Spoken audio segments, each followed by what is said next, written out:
اعلیٰ حضرت فاضل بریلوی رحمۃ اللہ علیہ فرماتے ہیں سونا جنگل رات اندھیری چھائی بدلی کالی ہے، سونے والوں جاگتے رہنا چوروں کی رکھوالی ہے۔ سونے والوں جاگتے رہنا چوروں کی، یہاں تو لوگ ہمارے عقائد کو تباہ کر رہے ہیں، صحابہ اور اہل بیت کے بارے میں، حضور کی نسبتوں کے بارے میں، اور ہمیں فکر نہیں ہے۔ اتنی دور لے جایا جا رہا ہے، اتنا فکری انتشار نہیں کہا۔ حضرت ربیعہ بن کعب کی وہ حدیث تو سارے لوگ سناتے ہیں کہ وضو کرایا کرتے تھے، تو نبی پاک نے فرمایا کچھ مانگ لے۔ انہوں نے جنت میں نبی پاک کا پڑوسی مانگ لیا، یہ بخاری میں موجود ہے۔ لیکن وہ والی حدیث بھی پڑھو کہ جب نبی پاک نے انہیں کہا کہ ربیعہ تو مجھے وضو کراتا رہتا ہے، شادی کیوں نہیں کرتا؟ حضور نے نہیں فرمایا کہ اس کا ذاتی معاملہ ہے، میں شادی کراؤں گا، میں اس کام میں کیوں آؤں گا، شادی کیوں نہیں کرتا؟ اس کی حضور کوئی کاروبار نہیں، کوئی معاملہ نہیں، کوئی رنگ روپ نہیں، اور آپ کی خدمت سے بھی رک جاؤں گا۔ کہتے ہیں حضور خاموش ہو گئے۔ اگلے دن پھر پوچھا نکاح کیوں نہیں کرتے؟ میں نے کہا حضور نہ کاروبار ہے، نہ گھر ہے، نہ مکان ہے، نہ رنگ روپ ہے، کون رشتہ دے گا؟ جب میں یہ کہہ کے باہر نکلا نا حضور خاموش ہو گئے، تو میرے دل میں خیال آیا ربیعہ تو بحث کیوں کرتا ہے؟ اور ان کو بتاتا ہے جنہیں اللہ نے سارا کچھ ہی عطا فرمایا ہوا ہے۔ حضور کہتے ہیں شادی کیوں نہیں کرتا؟ تو چپ کر کے کہہ دے محبوبہ جیسے دل کرتا ہے ویسے کر دے، تو آگے سے دلیلیں دیتا پھرتا ہے۔ یہ بھی کو بات ہوئی۔ فرماتے ہیں اگلے دن میں نے ارادہ کر لیا، حضور نے اگر آج کہا تو کہہ دینا یا رسول اللہ جیسے دل ہو کرے۔ میں نے وضو کرایا، میرا خیال تھا حضور یہاں روک کے کہیں گے، یہاں روک کے کہیں گے، پر حضور نے آج بات ہی کوئی نہ کی۔ میں دیر تک سوچتا رہا یہاں کہیں گے، یہاں کہیں گے، پر آج حضور نے بات ہی نہ کی۔ میں پچھتا رہا تھا کہ 2 دن موقع ملا، میں نے ضائع کر دیا۔ فرماتے ہیں وضو پورا کرا کے جب میں باہر نکلا، دروازے تک پہنچا تو محبوب نے آواز دی، بات سن۔ میں ٹھہر گیا، فرمایا شادی کیوں نہیں کرتے؟ کہتے ہیں میرا تو دل پھولوں کی طرح کھل اٹھا۔ میں نے کہا یا رسول اللہ جیسے دل کرتا ہے کرا دے۔ نبی پاک علیہ الصلوۃ والسلام نے فرمایا فلاں قبیلے کے سردار کے پاس جا، اسے کہا اپنی بیٹی کا نکاح تیرے ساتھ کر۔ کہتے میں گیا، تھوڑی دیر کے لیے توقف کیا انہوں نے، لیکن پھر وہ راضی ہو گئے۔ میں واپس آیا، سنو یہ جی اس کا ذاتی معاملہ ہے، لیکن نبی پاک نے دیکھا کہ اس کو ضرورت ہے میری، اس کا نکاح نہیں ہو رہا، گھر نہیں آباد ہو رہا، تو حضور نے پورا کردار ادا کیا۔ میرے محبوب کریم علیہ الصلوۃ والسلام نے حضرت حارثہ بن نعمان کو بلایا، فرمایا تیرا ایک مکان خالی ہے؟ کہ یا رسول اللہ ہاں۔ فرمایا یہ میرے ربیعہ کو دے دے، اس میں رہا کرے گا، دلہن کو لائے گا۔ حضرت بریدہ اسلمی کو بلایا، فرمایا ایک کھجور کی گٹھلی کے برابر سونا چاہیے۔ یا رسول اللہ کس لیے؟ فرمایا میرے اس غلام نے اپنی بیوی کو حق مہر دینا ہے۔ حضرت سیدنا عثمان غنی کو بلایا، تیسرے صحابی، فرمایا ایک مینڈے کا بندوبست تو نے کر کے دینا ہے۔ حضور کس لیے؟ فرمایا میں نے اپنے غلام کا ولیمہ کرنا ہے، بکرے کا بندوبست کر۔ ساری تیاریاں کر کے دیں۔ حضرت ربیعہ کہتے ہیں جب میں دلہن بیاہ کے گھر لایا تو میرے دوست یار رشتہ دار مبارک دینے آئے، کہنے لگے تیری کیا بات ہے، شادی بھی اعلیٰ خاندان، ولیمہ بھی، اور کھجور کی گٹھلی کے برابر حق مہر بھی۔ تو حضرت ربیعہ رو پڑے، فرمانے لگے میں تو کالا کلوٹا حبشی غلام تھا، سلام بھی کوئی نہیں لیتا تھا، مجھے مبارک نہ دو، میرے مصطفیٰ پہ درود و سلام پڑھو۔ یہ سارا حضور کا کرم ہے۔ کہتے ہیں اس کا ذاتی معاملہ ہے، بھئی سارا دن تیرے ساتھ رہتا ہے، اٹھتا ہے بیٹھتا ہے، تیری نوکری کرتا ہے، تو نے کبھی پلٹ کے دیکھا ہی نہیں، تو نے کبھی اشک شوئی نہیں کی، تو نے اتنا ٹائم ہی نہیں دیا کہ تیرے کندھے پہ سر رکھ کے رو سکے، تیری توجہ ہی نہیں۔ نبی رحمت علیہ السلام دائیں بائیں والوں، آگے پیچھے والوں کا خیال رکھتے، جہاں جس کو ضرورت ہوتی حضور اس کی ضرورت میں پہنچتے، اشک شوئی کرتے، نبی پاک پیار کرتے۔ کہتے ہیں اس کا ذاتی معاملہ ہے، میں کیا کروں؟ سنو، حضرت جابر بن عبداللہ رضی اللہ تعالیٰ عنہ کے جو والد تھے نا حضرت عبداللہ بن عمر رضی اللہ تعالیٰ عنہ، وہ اعلیٰ ترین احد کے شہید ہیں کہ نبی پاک فرماتے ہیں رب کریم نے خود ان سے گفتگو فرمائی ہے، خود ان سے گفتگو کی اللہ تبارک و تعالیٰ نے۔ حضرت جابر بن عبداللہ کے والد عبداللہ بن عمر احد میں شہید ہو گئے تھے، 6 یا 10 مہینے تھی ان کی، قرضے چڑھ گئے، کاروبار میں نقصان ہو گیا۔ ضروری نہیں کہ کوئی آدمی دھوکے باز ہی ہو تو وہ مقروض ہوتا ہے، یہ ضروری نہیں۔ تلک الایام نداولھا بین الناس، اللہ لوگوں کے دن پھیرتا ہے، حالات تبدیل کرتا ہے۔ اب صحابی پہ کچھ شک کر سکتا ہے؟ لیکن حضرت جابر کہتے ہیں اتنا قرضہ چڑھ گیا کہ ایک ایک بال میرا قرضے میں ڈوب گیا۔ قرضے بڑے دینے تھے، مقروض آتے، تنگ کرتے۔ خود نبی کریم علیہ السلام نے فرمایا ہے کہ جو مقروض ہوتا ہے وہ قیدی ہوتا ہے، جب تک قرض دے نہیں لیتا اتنی دیر تک وہ آزاد نہیں ہوتا۔ حضرت جابر ابن عبداللہ کہتے ہیں میرے باغ میں کھجوریں پکی تھی، یہ بخاری میں بھی ہے، کنز العمال میں بھی ہے، ابن کثیر میں بھی ہے، امام حلبی نے سیرت حلبیہ میں لکھا ہے، 20 درجنوں کتابوں میں آپ کو روایت ملے۔ فرمانے لگے کھجوریں جب میری پک کے تیار ہو رہی تھی تو مقروض جب پیسے لینے آتے تو میں کہتا قرضے، یہ کھجوریں پکتی ہیں تو دیتا ہوں۔ یہ ہم پنجاب کے لوگ کیا کہا کرتے تھے، ہاڑی سونی جی، یہاں چاول کی فصل پہ، یہاں گندم کے، ہم نے تو کپڑے لیے ہوتے تھے ادھار دکانوں سے کہ فصل پکتی ہے تو پھر دے دیتے ہیں، کہ کھجوریں پکتی ہیں تو دیتا ہوں۔ فرماتے پتہ مجھے بھی تھا کھجوریں زیادہ تھوڑی ہیں اور جن کے پیسے دینے ہیں وہ پیسے، فرماتے ہیں کھجوریں پک گئی، اتاری تو یہ تو 11 گنا بھی اور ہو تب بھی قرضہ نہیں اترتا۔ کہتے ہیں میں نے دوستوں سے، یاروں سے، رشتہ داروں سے، وہ جو کہتے ہیں نہیں کوئی حکم ہوا تو بتانا، پھر جس دن بندہ حکم بتاتا ہے اس دن کہتے ہیں آج سویرے ہی بچہ پیسے لے گیا، یہ تو 2 گھنٹے پہلے بتاتا تو تیرا کام، ہنس رہے ہیں آپ بیچ بیچ میں سے، 2 گھنٹے بس لیٹ ہیں آپ، بلکہ کئی تو پونے گھنٹے کا ٹائم دیتے ہیں، کہتے ہیں پونا گھنٹہ پہلے تو آ جاتا تو تیرا کام بس، اور جب بھی آپ فون کرو سے اگلی دفعہ کرے تو پھر شاید آدھے گھنٹے کا ٹائم دے دیں کہ آدھا گھنٹہ ہو گیا تو لیٹ ہو گیا، ورنہ کام بالکل تیار تھا۔ اور ہمارے زمانے میں تو دوستی قائم رکھنی ہے تو صرف اس سے رہ سکتی ہے جسے آپ کام نہ بتائیں، حالانکہ اس دوست کا کیا مطلب، دنیا تے جو کام نہ آیا اوکھے سوکھے ویلے، اس بے فیضے سنگی کولوں بہتر یار اکیلے، کیا مطلب ہے؟ کام بتایا تو رفو چکر ہو گیا، منع کیا ہوا اس بات؟ میرے رسول کائنات علیہ السلام کے صحابی کہتے ہیں سب سے کہا پر کسی نے نہ سنی، جب میں تھک گیا نا تو میں دروازہ رسول پہ چلا گیا، یا رسول اللہ، یا رسول اللہ، یا رسول اللہ، حضور قرضے زیادہ ہیں، کھجوریں کم ہیں، یہودیوں کے پیسے ہیں وہ مانتے نہیں، نبی پاک نے فرمایا ان سے کہو تھوڑے تھوڑے لے لیں باقی پھر دے، حضور نہیں مانتے۔ حضور کہہ سکتے تھے سلمان جاؤ بات کر کے آؤ، جاؤ بلال، صہیب جاؤ، کون جاتا ہے مقروضوں کی سفارش کرنے؟ کہتا ہے بھائی میں نہیں بیچ میں آؤں گا، اتنے پیسے، اوہ ہو، میں اپنے موبائل فون بند کر جاتے، کوئی پوچھے نہ۔ لیکن نبی کریم علیہ السلام نے فرمایا سنو، خود رسول پاک، خود نبی پاک نے، حضور نے فرمایا چل میں تیرے ساتھ چلتا ہوں، چل میں تیرے ساتھ چلتا ہوں، مقروض کے ساتھ، امیر کے ساتھ نہیں، اس کے ساتھ نہیں جس نے پیسے لینے ہیں، بلکہ حضور مقروض کے ساتھ، گرے ہوئے کے ساتھ چلے، چل میں چلتا ہوں۔ یہودی تک گئے، فرمایا کچھ لے لے، یہ بیچارہ دھوکے باز نہیں الجھ گیا ہے، غربت، کچھ لے لے باقی پھر دے دیں گے۔ کہنے لگا سارے ہی لینے ہیں۔ جب اس نے بات نہ مانی تو پھر یہ اللہ کے رسول ہے نا۔ اعلیٰ حضرت فرماتے ہیں میرے کریم سے گر قطرہ کسی نے مانگا، دریا بہا دیے، دوربے بہا دیے۔ یہ دوربے کیا ہوتے ہیں؟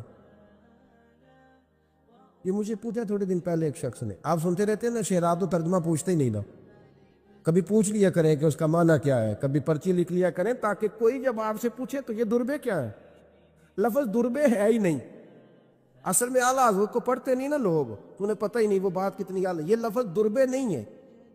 اعلیٰ حضرت کہتے ہیں میرے کریم سے گر قطرہ کسی نے مانگا، دریا بہا دیے ہیں، دور بے بہا دیے۔ دور علیحدہ ہے اور بے بہا، دور کہتے ہیں ہیرے کو، ایک معنی ہیرا ہے، دور بے بہا، بے بہا کی تو سمجھ آتی ہے نا، دور بے بہا دیے ہیں یعنی ہیرے بے بہا دیے ہیں اسے۔ اب سمجھ آئی یہ بات کی، دریا بہا دیے ہیں، دور بے بہا دیے ہیں، یہ معنی ہے شعر کا۔ تو جب وہ نانا مانا یہودی، تو نبی کریم علیہ الصلوۃ والسلام فرمانے لگے نہیں تو پھر پورے لینے ہیں؟ کہنے لگا جی پورے لینے ہیں۔ حضور فرمانے لگے کل آ جانا، سارے دے دیں گے، پورے پیسے تیرے ملیں گے، تو آ جانا۔ حضرت جابر ابن عبداللہ کو حضور نے فرمایا کھجوریں اتار کے نا تو اپنے باغ میں ڈھیر لگا اور میں آیا۔ حضرت عمر حدیث کے راوی ہے، فرماتے ہیں بس رسول پاک چل پڑے، حضور نے کندھے پہ رومال رکھا، حضور چل پڑے۔ کوئی چٹائی نہیں بچھائی، حضرت جابر کہتے ہیں، کوئی صوفہ نہیں رکھا، وہ پھولوں کے ہار میں حضور آئے، 2-3 چکر میرے باغ کے لگائے اور کھجوروں کے ڈھیر کے پاس بیٹھ گئے۔ فرمایا بلا جس کے پیسے دینے، بلا، اب تنگی یہ داماں پہ نہ جا، اور بھی کچھ مانگ، بلا۔ فرماتے بندے کو بلایا، حضور نے فرمایا کتنے پیسے؟ حضور اتنے درہم دینار ہے۔ فرمایا کھجوریں تولتا جا اور دیتا جا۔ فرماتے میں دیتا گیا، میں نے کہا حضور اس کے پیسے پورے ہو گئے۔ حضور مسکرا کے فرمانے لگے چل 4-5 کلو کھجوریں اضافی دے دے، کوئی عرض نہیں۔ کہتے ہیں وہ بھی دے دی۔ حضور نے فرمایا بلا دوسرے کو، فرمایا اس کو بھی بلایا، تولتا گیا، دیتا گیا، حضور پورے ہو گئے۔ نبی کریم علیہ الصلوۃ والسلام نے فرمایا چل 4-5 کلو کھجوریں زیادہ دے دے۔ کہتے ہیں قرضے بھی دے دیے، 5-5 کلو کھجوریں بھی زیادہ دے دی۔ محبوب اٹھے، کچی زمین پہ بیٹھے تھے، حضور نے لباس مبارک کو جھاڑا، رومال کندھے پہ رکھا، فرمایا میں مسجد جا رہا ہوں، وہاں آ کے مجھے خبر دینا، وہاں آ کے مجھے بتلانا کہ جب میں آیا تھا تب کھجوریں زیادہ تھی کہ جب واپس گیا ہوں تب زیادہ ہے۔ وہاں مجھے آ کے اطلاع دینی ہے، بتانا ہے مجھے، وہاں آ کے میں جا رہا ہوں، مجھے بتانا ذرا وہاں آ کے۔ حضرت جابر ابن عبداللہ کہتے ہیں میں نے کھجوریں تولی، میں تھک گیا، میں تھک گیا، ڈھیر تو چھوٹا تھا پر وزن ہی بڑا نکلا۔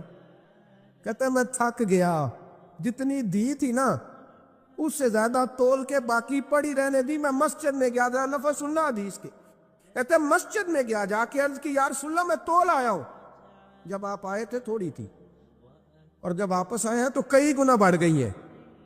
حضور نے پتہ کیا فرمایا؟ فرمایا یہ بات نا جو تو نے مجھے بتائی ہے، یہ بات ذرا میرے عمر فاروق کو بھی بتا، عمر بڑا راضی ہوگا، عمر کو بھی بتلا یہ بات۔ گویا نبی پاک کے معجزات کی، فضائل کی، شمائل کی باتیں جب بتائی جاتی تھیں صحابہ کے دل ٹھنڈے ہوتے۔ عمر کو بھی بتا، عمر راضی ہوں گے۔ جناب جابر ابن عبداللہ رضی اللہ تعالیٰ عنہ فرماتے ہیں میں حضرت عمر کے پاس گیا، میں نے کہا عمر میری یہ رائے تھی کہ جتنی میری کھجوریں ہیں 11 گنا اور بھی اتنی ہو تو پھر بھی قرضہ نہیں اترتا، لیکن سارے قرضے بھی اترے، 5-5 کلو کھجوریں بھی زیادہ دے دی اور پہلے سے زیادہ کھجوریں پڑی ہیں۔ تو کہتے ہیں حضرت عمر کی آنکھیں روشن ہو گئی، چہرہ مسکرانے لگا، کہنے لگا تو اب بتا رہا ہے نا، اب واپس آ کے رزلٹ سنا رہا ہے، تو صحابہ سے پوچھ لے جب نبی کریم گئے تھے تو میں نے اسی وقت کہا تھا، حضور کے جاتے ہی میں نے کہا تھا اب دیکھنا رب کریم جابر بن عبداللہ پر ساری ہی رحمت نازل فرما دے، اللہ ہر قسم کا کرم فرمائے گا، خیر ہی خیر ہو جائے گی، دیکھ لے میں نے پہلے بتلا دیا۔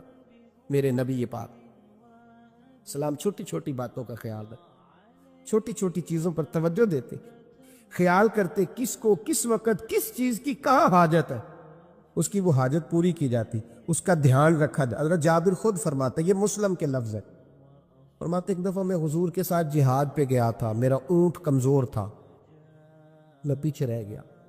ہمارے یہاں شرط لگتی ہے نا، اللہ تعالیٰ خیر فرمائے، ایک بھائی گاڑی خریدتا ہے پھر دوسرا چاہے زیور بیچے اس نے بھی خریدنی ہوتی ہے، ورنہ گھر میں گھسنے کی اجازت نہیں ملتی، بہت سارے خرچے۔ یہ جو جوائنٹ فیملی سسٹم ہے نا، اکٹھے جو ہاں بھائی رہتے ہیں 3 4 5 6، اس کے بہت سارے خرچے ضد کی وجہ سے بڑھ جاتے ہیں، اس نے کیا ہے تو لہذا میں نے بھی، ہوتا ہے نا جی ایسے، تو پھر اس ضد میں کو پیچھے پلٹ کے نہیں دیکھتا کہ چلو جو پیچھے رہ گیا اس کا بھی ہاتھ پکڑے ساتھ آ جائے، دوڑتے رہتے، اس میں بیچارے کئی تھک جاتے ہیں، کئیوں کے پیر دوڑ دوڑ کے سوج جاتے ہیں، بڑے مسئلے بنتے ہیں، لیکن پیچھے پلٹنے کو کوئی تیار ہے؟ اس دوڑ نے ہمیں تھکا کے رکھ دیا۔ مسلم میں ہے، جناب جابر ابن عبداللہ کہتے ہیں حضور کے ساتھ میں جہاد پہ گیا، واپس آ رہا تھا، میرا اونٹ کمزور تھا، بوڑھا تھا، بیمار تھا، سب لوگ آگے گزر گئے، میں پیچھے رہ گیا، کچھ میں پریشان رہتا تھا غربت سے، تو میں مایوس بھی تھا، ذرا پیچھے رہ گیا، پریشان تھا۔ فرماتے ہیں نبی پاک نے نا 2-3 دفعہ پلٹ کے دیکھا، ادھر دیکھو، میں نے اپنی زندگی میں بڑے لوگ دیکھے ہیں، وہ امیروں میں چلے گئے، پیچھے پلٹ کے انہوں نے غریبوں کو کبھی نہیں دیکھا کہ وہ ایک دوست ہوتا تھا ہمارا جو ماڑا ہے، غریب ہے، پلٹ کے نہیں دیکھا۔ کہتے ہیں نبی کریم علیہ الصلاۃ والسلام نہ آگے گئے، سب سے آگے۔ حضور نے 2 4 5 دفعہ نہ پیچھے پلٹ کے دیکھا۔ جابر ابن عبداللہ کہتے ہیں جب میں نظر نہ آیا تو میرے محبوب کا انداز کریمانہ دیکھیں، حضور اعلانیہ فرمانے لگے، بھئی مجھے جابر نہیں نظر آ رہا۔ بے خبر ہو جو غلاموں سے، واقعہ کیا ہے؟ واقعہ کیا ہے؟ یہاں ہمارے استاد جب یہ حدیث پڑھا رہے تھے نا، یہ حدیث پڑھا رہے تھے تو اچانک رونے لگ گئے۔ میں نے کہا حضور کیا ہوا، رو کیوں پڑے؟ تو کہنے لگے یار سوچتا ہوں جو محبوب جہاد سے واپسی پر اپنے غلاموں کو نہیں بھولے، وہ میدان محشر میں کیسے بھول جائے؟ وہ وہاں بھی پوچھیں گے فلانا کدھر گیا، فلانا کدھر گیا، ایک ایک کا نام لیں گے۔ حضور نام لیں گے ہماری موج بن جائے گی۔ نبی کریم نے پلٹ کر کے دیکھا، جابر نہیں نظر آ رہے۔ حضور ان کا اونٹ کمزور ہے، پیچھے رہ گئے۔ حضور نے یہ نہیں فرمایا کہ ذرا آہستہ کرو ساتھ، یہ نہیں فرمایا، بلکہ نبی پاک نے فرمایا تم چلو۔ قافلہ چلتا رہا، حضور نے گھوڑا پیچھے کی طرف موڑا، سب سے پیچھے آئے۔ جناب جابر کہتے ہیں پیچھے میرے پاس۔ اس حکمت کو آپ سمجھیں، حدیث کے لفظوں پر آپ غور کریں۔ ایک کہہ کے کہنا ذرا اس کو میرے پاس لاؤ، یہ بات اور ہے، ذرا آہستہ ہو جاؤ، وہ بھی ساتھ مل جائے۔ لیکن یہ معنی اور ہے کہ غریب جہاں بیٹھا ہے اس کے پاس خود چل کے جانا۔ حضور خود پلٹ کے پیچھے آئے اور فرماتے میں جو کہ پریشان تھا تو محبوب میری طرف دیکھ کے فرمانے لگے اس کو دوڑاتا کیوں نہیں، پیچھے کیوں رہ گیا؟ تو کہتے ہیں مایوس بندہ، پریشان بندہ کبھی کبھی وہ اس طرح بولتا ہے کہ جیسے کڑ رہا ہے، تھوڑا سا نا سخت ترش باتیں بھی کرتا ہے۔ کہتے ہیں میں نے اس عالم میں میں نے کہا حضور اس قابل ہوتا تو سب کے ساتھ مل نہ جاتا، کمزور ہے، ماڑا ہے، مہران ہے، اور وہ بھی پرانی جو چل ہی نہیں سکتی، یہ کہاں یا رسول اللہ دوڑے گا، اس قابل ہی نہیں ہے۔ حضور اس قابل ہوتا تو قافلے کے ساتھ نہ ہوتا۔ کہتے ہیں حضور نے میری طرف توجہ فرمائی، میں باتیں کر رہا تھا اپنے اندر کی پریشانی کی تو حضور مسکراتے جا رہے۔ حضور کے ہاتھ میں چھڑی تھی، فرمانے لگے ایسے ہی تو باتیں کر رہا ہے۔ نبی پاک نے اونٹ کی پشت پہ چھڑی لگائی اور فرمایا تو دوڑتا کیوں نہیں؟ بڑے ہلکے سے مسکرا، اوے تو دوڑتا کیوں نہیں؟ تو جناب جابر ابن عبداللہ کہتے ہیں جو سب سے پیچھے تھا نا وہ سب سے آگے نکل گیا، وہ دوڑتا گیا، دوڑتا۔ فرماتے ہیں میرا چہرہ بھی عجیب سا، لوگ میرے انداز دیکھیں کہ یہ کیسے آگے نکل گئے، کیسے، کبھی نہ سوچ یہ کیسے نکل گیا، بس سمجھ لے آگے وہی نکلا ہے جسے مصطفیٰ کی تھبکی مل گئی ہے۔ تو یہ نہ کہ سیاست کر گیا، چلاکی کر گیا، بس تھبکی مل گئی تو بات بن گئی۔ کہتے ہیں میں نکل گیا آگے، حضور کی تھبکی جو ملی تھی۔ حضرت جابر ابن عبداللہ کہتے ہیں حضور گھوڑا دوڑا کے میرے پاس آئے، خود حضور نے میرا اونٹ تیز کرایا نبی پاک کی برکت سے۔ تو قریب آ کے فرمانے لگے ٹھہر جا یار، ہم بھی تیرے قافلے میں، ہمیں بھی ساتھ لے لے۔ فرماتے اب تو میں رو ہی پڑا کہ خود بھیک دے، خود ہی کہے منگتے کا بھلا ہو، ٹھہر جا یار ہمیں بھی ساتھ لے لے۔ جناب جابر ابن عبداللہ رضی اللہ تعالیٰ عنہ فرماتے ہیں کہ جگہ پڑاؤ کیا، رکے، ٹھہرے کھانے پینے کو، نماز پڑھنے۔ نبی کریم نے مجھے بلایا، میں حاضر ہوا تو کہا یا رسول اللہ حضور حکم؟ تو محبوب فرمانے لگے جابر یار تیرا اونٹ میں نے نرالا ہی دیکھا، بوڑھا ہو کے سب سے آگے نکل جاتا ہے، بیمار ہو کے، کمزور ہو کے۔ کہتے ہیں میں چہرہ دیکھتا جا رہا ہوں کہ حضور سارا ہی پتہ ہے آپ کو، میں کیا عرض کروں؟ تو محبوب فرمانے لگے پسند آ گیا، بیچ نہیں دیتے میرے ہاتھ؟ یا رسول اللہ آپ رکھ لیں، حضور آپ کا یہ۔ فرمایا نہیں میں پیسے دوں گا۔ کتنے کا ہے؟ کہ یا رسول اللہ آپ رکھ لیں۔ فرمایا پیسے دوں گا۔ یا رسول اللہ مارکیٹ میں جاؤں تو 6-7 دینار کا بکے گا۔ فرمایا نہیں بھائی میں تو پورے 10 دوں گا۔ 6-7 نہیں، میں تو پورے، حساب سیدھا، 6-7 کا کیا حساب ہوا، 10 پورے کا۔ حضور پھر بندہ نوازی ہے نا، کون بول سکتا ہے؟ حضور نے فرمایا بلال تیرے پاس 10 دینار تھے؟ حضور ہیں۔ فرمایا ان کو دے دو، اونٹ کے پیسے رکھ لو اور مال نہ مدینے جا کے دے دے۔ جابر ابن عبداللہ کہتے ہیں میں مدینے گیا شام کو، میں نے نہ کبھی اپنے اونٹ کی اتنی خدمت نہیں کی جتنی اس دن کی۔ میں نے اسے بڑے پیار سے نہلایا، میں نے نئی رسی خرید کے اسے نکیل ڈالی، آج محبوب کی بارگاہ میں لے کے جانا ہے۔ کہتے ہیں تیاری کر کے نا، تیاری پوری تیاری کر کے، تن تندور ہڈاں دا بالن تے اسی ہاواں نال تپایا، کپ کپ مکیاں پیڑے کیتے، عشق پلے تھن لایا، تن دا سالن تے من دی ہانڈی، اتو نون صبر دا پایا، غلام فریدا وے میں ساری تیری، تینوں اجے یقین نہیں آیا۔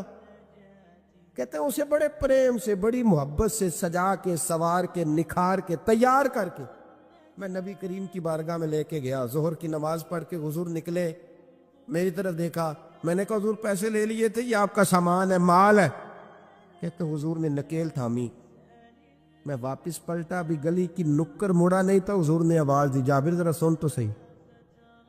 کہتے میں واپس آیا ہوں تو حضور مجھ سے باتیں کرنے لگے، فرمانے لگے یہ میرا اونٹ ہے، اسے کمزور اور بوڑھا نہ سمجھنا، کبھی جانوروں میں دوڑا کے دیکھنا، سب سے آگے نکل جاتا۔ اور کریم محبوب فرمانے لگے 6-7 دینار کا نہ سمجھنا، میں نے پورے 10 دینار کا خریدا۔ اور پھر حضور پھر مسکرائے، فرمایا جابر تمہیں پتہ ہے تحفہ لینے دینے سے محبت بڑھتی ہے؟ حضور ہاں۔ فرمایا رکھ لو، میں تمہیں تحفے میں دینا چاہتا ہوں، رکھ لو، میں تحفے میں دینا چاہتا ہوں۔ جناب جابر ابن عبداللہ کہتے ہیں میں واپس لوٹ رہا تھا، رو رہا اور کہہ رہا تھا جیسا نبی اللہ نے مجھے دیا، جیسا رسول اللہ نے، سب سے اولا ہو اعلیٰ ہمارا علم۔ آنکھیں بند کر کے، جھوٹ کی زندگی جی کے، اپنے ساتھ بددیانتی کر کے، دھوکہ دے کے، اپنے آپ کو دائیں بائیں، اپنے آپ کو کہیں مصروف رکھ کے کچھ وقت ضائع تو کر لیتے ہو، پر تمہیں پتہ تو ہے نا کہ عبادت اللہ کی کرنی، تمہیں اس کی خبر ہے۔ اور میرے رسول پاک علیہ وسلم نے فرمایا بندہ اللہ کے سب سے قریب اس وقت ہوتا ہے جب وہ سجدے کی حالت میں ہوتا ہے۔ کس کے قریب ہوتا ہے؟ اللہ کے سب سے قریب ہوتا ہے، وہ بڑا نیڑے ہے رب کے، بڑا قریب ہے، اس لیے کہ وہ حالت سجدہ میں، وہ جب سجدے کرتا ہے نا، اس کی بارگاہ میں جب جھک جاتا ہے۔ آپ ذرا سجدے کی کیفیت دیکھیں نا، زبان بھی یہاں ہے، آنکھ بھی یہاں ہے، کان بھی، عقل بھی ساری، اس نے سارا کچھ رکھ دیا سجدے۔ آپ وہ کبھی پیچھے جائیں تو دیہاتوں میں کہا جاتا تھا ناک سے نکیریں نکالو، بہت بڑی سزا ہوتی تھی نا، ناک سے نکیریں نکالو، بڑی سزا ہوتی تھی۔ تو اس نے کہا مالک مجھے کسی نے کہا نہیں، پر دیکھنا میں نے رکھ دی ساری عقل سجدے میں، اور رکھ کے کہا کیا سبحان ربی یا اللہ، اللہ میں پست ہوں تو اعلیٰ ہے، اللہ تو میرا رب ہے اور تو سب سے اعلیٰ اتنا۔ اور فرمایا جب یہ اس کیفیت میں ہوتا ہے تو پھر یہ اپنے رب کے قریب ہوتا ہے۔ میرے نبی کریم علیہ الصلاۃ والسلام نے مصلی سے دل لگانے کا درس دیا، حضور نے توجہ دلائی، صحابہ اس ذوق کے حامل لوگ تھے، وہ کوشش کرتے تھے۔ جناب صدیق اکبر رضی اللہ تعالیٰ عنہ کا عبادت کا مزاج ہمیشہ قائم رہا۔ حضرت عمر فاروق ساری رات اللہ کے حضور کھڑے رہے۔ حضرت عثمان غنی رضی اللہ تعالیٰ عنہ عشاء کی نماز پڑھ کے 2 رکعتوں کی نیت باندھتے تھے، 15 سپارے پہلی رکعت میں پڑھ دیتے اور 15 سپارے قرآن مجید کے دوسری رکعت میں پڑھ دیتے۔ آپ نے نا حضرت عمر فاروق کے وصال کے بعد ان کی ایک بیوہ سے نکاح کیا،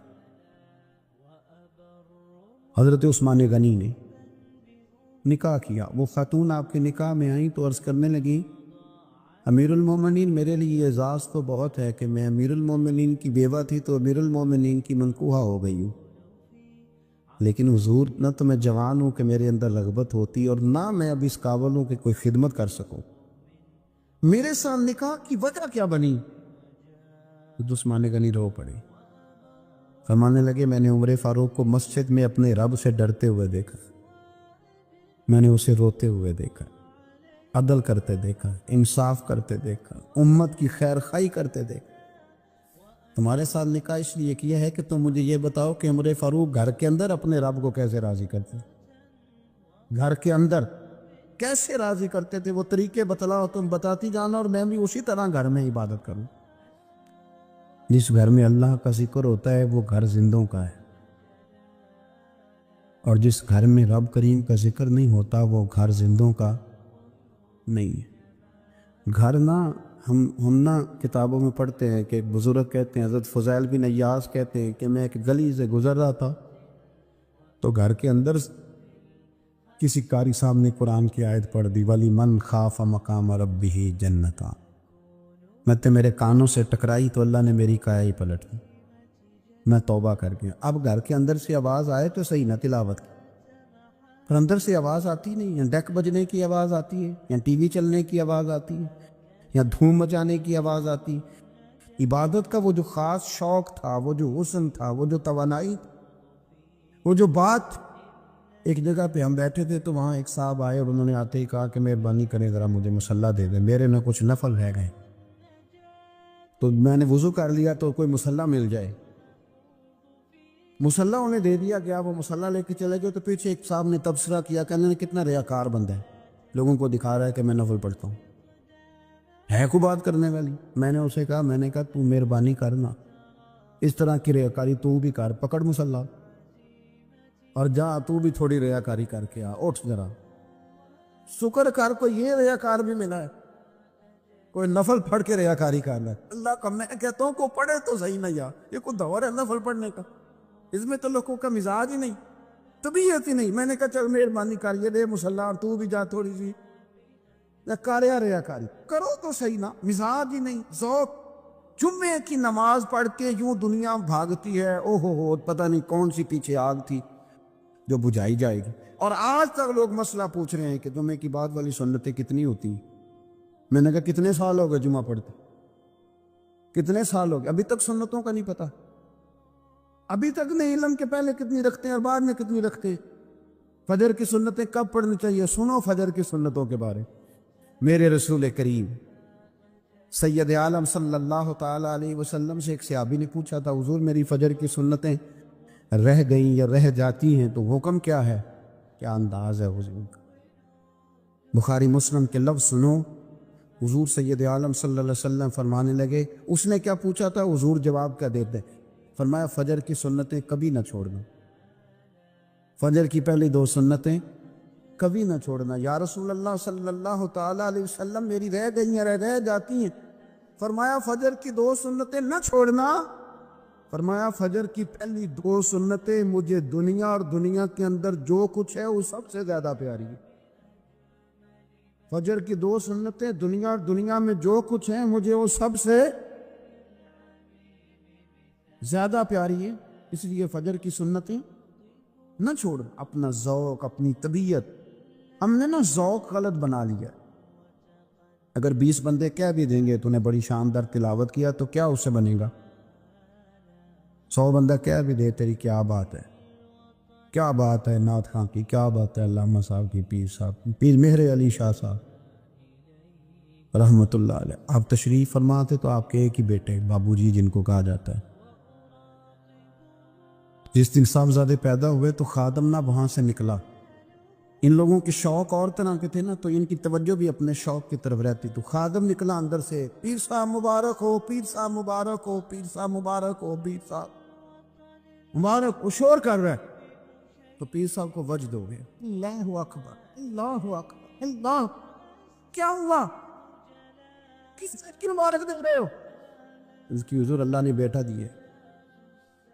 تو آپ فرمانے لگے اچھا حضور آپ کیا ہوا، آپ تو پریشان ہو گئے۔ فرمانے لگے جب تو نے 3 دفعہ کہا نا مہر علی کو مبارک ہو تو میں سمجھا تھا شاید تجھے کسی نے بتا دیا ہے کہ مہر علی سے اللہ راضی ہو۔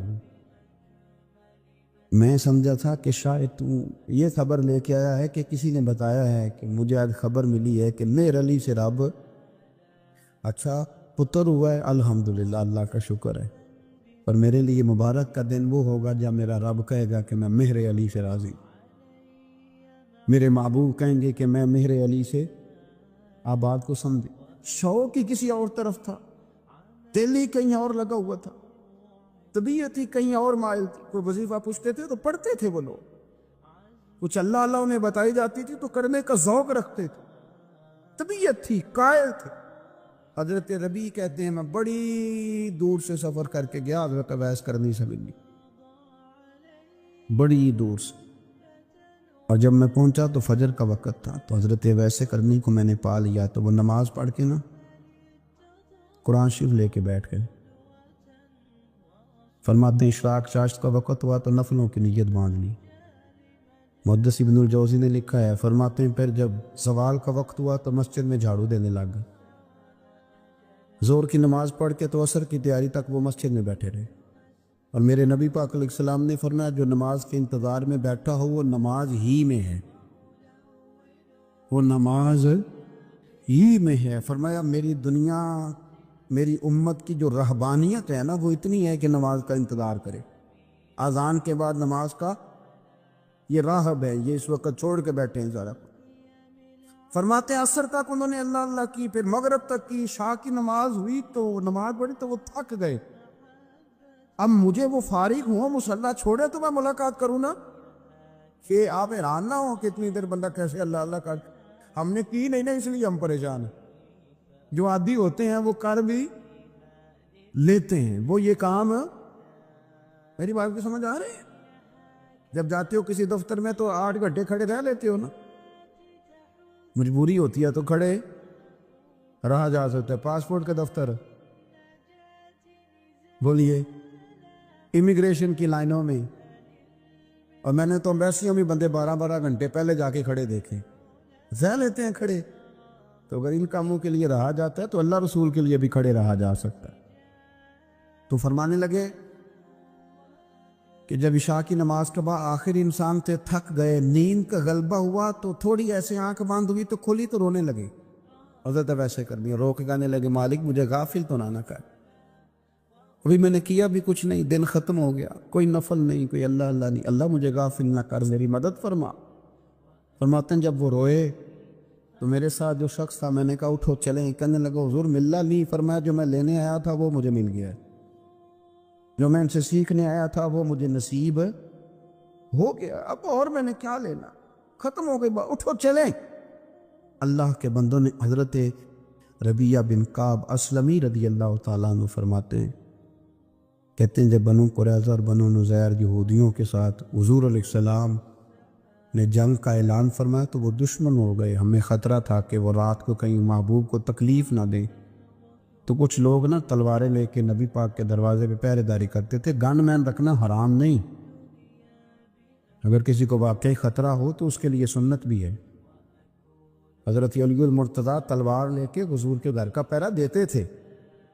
حضرت ربیعہ بن کعب اسلمی رضی اللہ تعالیٰ عنہ فرماتے ہیں کہ رات میری ڈیوٹی تھی کہ میں حضور کے گھر کا پہرا دوں گا، تو فرماتے ہیں میں باہر سن رہا تھا، ساری رات ہی میرے نبی پاک نے اللہ کی تسبیح پڑھی، ساری رات، کبھی تسبیح، کبھی تہلیل، کبھی تحمید، کبھی تکبیر، ساری رات۔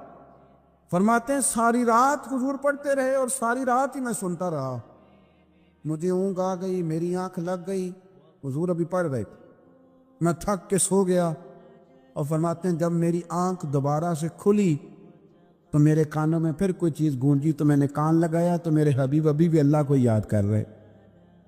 ساری رات حضور رب کی عبادت کرتے، اسی لیے تو کہا یا ایھا المزمل قم اللیل الا قلیلا، حبیب ساری رات تو نہ جاگا کر، تھوڑا آرام بھی کر لیے گا۔ میرے بھائی اپنا مصلی، اپنی عبادات، اپنے وظائف، اللہ اللہ جو آپ نے کسی سے سیکھی ہے اس کو کبھی کمزور نہ ہونے دیں۔ شجرہ شریف جو کسی بزرگ سے آپ لے لیتے ہیں تو کیا رسم ہے کوئی؟ اس پہ کچھ لکھا ہوتا ہے، وہ پڑھنے کے لیے دیا جاتا ہے، اس پہ لکھا ہوتا ہے کہ یہ اللہ اللہ آپ نے کرنی ہے۔ انسان پر اگر کوئی شخص نیکی کر دیتا ہے، احسان کر دیتا ہے، تو انسان اس کے سامنے پھر گردن نہیں اٹھا سکتا، یار یہ میرے مشکل وقت کا دوست ہے، اس نے میرے ساتھ نیکی کی، کبھی بھی گردن نہیں اٹھائے گا، جھکا کے رکھے گا۔ تو اگر عام کوئی نیکی کر دے تو اس کے سامنے انسان کبھی گردن نہیں اٹھاتا، تو جو رب ساری نعمتیں عطا فرمائے، جو کہے کہ تیری تخلیق میں نے کی، تجھ سے پہلوں کو بھی پیدا میں نے کیا، تیرے لیے زمین کا بچھونا بھی میں نے بچھایا، آسمان کی چھت بھی میں نے لگائی، تیرے لیے زمین سے ساری اناج کو، پھل کو، کھیتیوں کو نکالا بھی تیرے لیے۔ اب تو اس طرح کر کہ تو میری عبادت کر، تو میری بارگاہ میں جھک جا۔ بہت سارے نشے لوگوں کو لگے ہوئے ہوتے ہیں، ہر آدمی کوئی نہ کوئی نشہ کرتا ہے، کوئی دولت کا کرتا ہے، کوئی شہرت کا کرتا ہے، کوئی اپنی تعریف کا نشہ کرتا ہے، دو چار لوگوں سے تعریف سن کے مطمئن ہو جاتا ہے۔ ناراض تو نہیں ہو گیا اس جملے سے؟ آپ کرتے ہیں لوگ دولت کا نشہ بھی، یہ جب نقصان ہوتا ہے تو بندے بیمار نہیں ہو جاتے؟ پیسے ڈوب جاتے ہیں تو لوگ بیمار نہیں ہو جاتے؟ تو اس کا مطلب یہ ہوتا ہے کہ نشہ ٹوٹ گیا ہے۔ اب بہک ہوئے ہیں نا تھوڑے سے تو کانپتے ہیں، تڑپتے ہیں، پریشان۔ نشئی اسی طرح ہی کرتا ہے نا، نہیں ملتا تو پریشان ہوتا ہے۔ یہ سارے نشے ہیں، مختلف قسم کا نشہ۔ ہم مانتے نہیں اس بات کو، تسلیم نہیں کرتے، کیونکہ تسلیم کرنا بڑا مشکل کام ہے۔ اس کے لیے تو بڑی ساری چیزیں جو ہے وہ دبوچ کے اور بڑی سارے رستے پھلانگ کے آنا پڑتا ہے، تو بڑا مشکل ہے ماننا، ورنہ کرتے ہیں ہم، ہمارا مزاج ہے۔ یہ گھومنے پھرنے کا، دنیا دیکھنے کا بھی ایک نشہ ہے، یہ بہت ساری باتیں کرنے کا بھی ایک نشہ ہے، گپ شپ کا بھی ایک نشہ ہے۔ دو چار لوگوں کی جب تک پگڑیاں نہ کھول لیں، بعض لوگوں کو نیند